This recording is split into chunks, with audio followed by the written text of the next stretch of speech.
Bonjour Julien Villedieu. Bonjour. Nous sommes ici au Game Summit à Montpellier dans le cadre de la DigiWeek. Vous êtes délégué général du syndicat national du jeu vidéo. Merci de nous recevoir. J'ai envie tout de suite de vous poser une question sur l'intérêt que porte le gouvernement aujourd'hui aux jeux vidéo. On a vu récemment Axel Lemaire venir au Paris Games Week. Comment vous l'interprétez ? Alors effectivement, on a eu la visite non seulement d'Axel Lemaire, qui d'ailleurs vient aujourd'hui au DigiWorld Summit à Montpellier. On a eu également la visite de Fleur Pellerin et on a eu des marques d'affection et d'attention de la part de ces deux ministres sur l'industrie du jeu vidéo, donc c'est une très bonne nouvelle, avec des déclarations en plus un peu fracassantes, des déclarations d'amour. Donc on a coutume de dire que l'amour a besoin plus de preuves que de déclarations.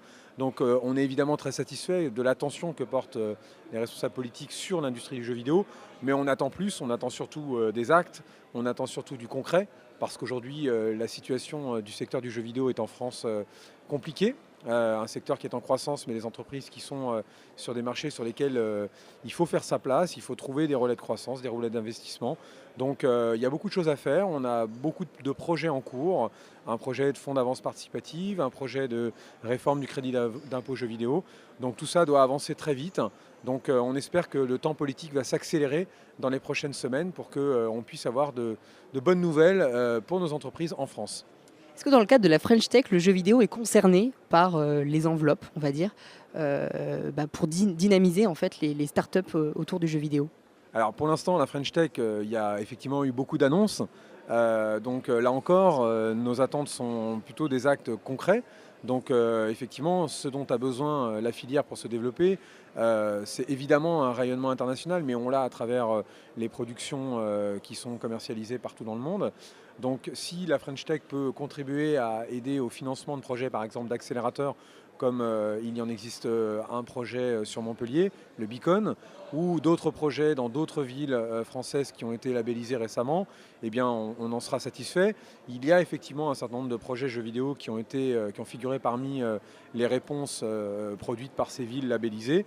Donc voilà, après les annonces, après la communication politique, le temps est maintenant venu des actions et des actes concrets. Donc on veillera, nous, en tant que syndicat représentant les industries et les industriels du jeu vidéo, à ce que les choses se concrétisent très rapidement. Cette année, l'IDAT a décidé de faire tourner son événement du DJ World Summit autour de la question de la mobilité. Alors ça concerne les télécoms, mais également les jeux vidéo aujourd'hui. Comment vous avez vu les pratiques en matière de jeux vidéo évoluer avec toutes les questions de mobilité que sont la 3G, la 4G, même aujourd'hui on parle de 5G déjà. Comment vous le voyez évoluer ? Alors les vitesses de transmission des informations sont évidemment capitales. On joue de plus en plus connecté, on joue de plus en plus en réseau, les jeux sont de plus en plus sociaux. Donc on a besoin de cette vitesse et de cette permanence de connexion. Je crois qu'on est plutôt très bien doté en France. Donc pour nous, le sujet, il n'est pas là. Le sujet, il est véritablement sur ce que sont devenus les écrans mobiles pour les joueurs. Et on voit qu'avec aujourd'hui un jeu qui est pratiqué par plus des 2 tiers des Français, 70% selon la dernière étude du CNC des Français jouent aux jeux vidéo, on a aujourd'hui un effet de masse, un effet très grand public sur le média jeu vidéo qui est très vertueux, mais qui induit aussi un certain nombre de difficultés pour les acteurs du secteur. Donc il y a tout un tas d'enjeux qui sont induits par effectivement cette mobilité, que ce soit dans les pratiques, que ce soit aussi dans la production. Donc maintenant il s'agit pour des structures comme les nôtres de les prendre un par un et de voir comment est-ce qu'on peut faire en sorte que ces entreprises puissent tirer profit finalement de ce formidable enjeu que représente le mobile ou les tablettes, parce que ce n'est pas simplement les téléphones, ce n'est pas les smartphones, c'est aussi les tablettes pour la production de jeux vidéo.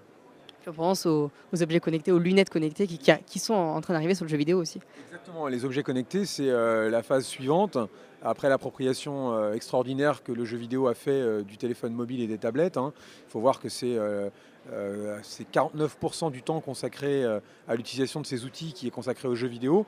Donc les objets connectés, c'est évidemment la prochaine itération pour nos industriels. Et puis voilà, d'autres choses encore qu'on n'imagine pas aujourd'hui. Donc oui, le jeu est mobile, le jeu se joue et se pratique un peu partout et c'est très bien, non seulement pour les joueurs, mais aussi pour les industriels. Merci beaucoup Julien Villedieu. Merci pour votre accueil.